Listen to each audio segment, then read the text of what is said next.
After 150 years, flanged wheels still carry heavy freight on steel rails over the right-of-way carved through the Berkshire Hills by the Western Railroad of Massachusetts. The continuing success of this line into the 1990s is a tribute to the talents of engineering genius George Washington Whistler. Conrail may run the trains, but to us, it's really still Whistler's Western, the Boston and Albany Railroad. In 1829, commercial and political interests in Boston, seeking trade with the expanding West, filed for a charter to construct a rail line to the Hudson River.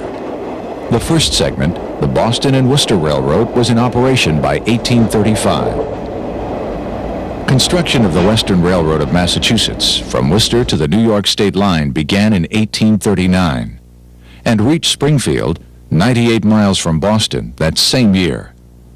William Gibbs McNeill was employed to engineer the line through the Berkshire Hills, west of the Connecticut River. He chose as his assistant George Washington Whistler.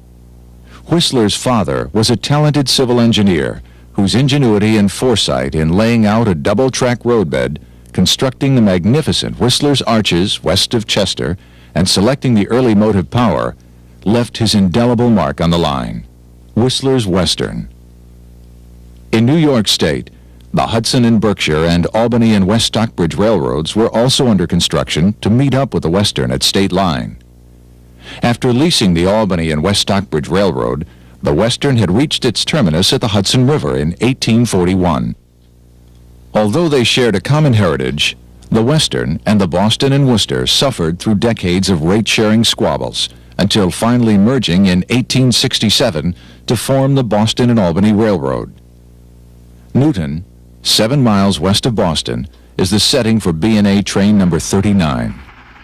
Powered by a 500 series Pacific, westbound out of South Station on what was the Boston and Worcester.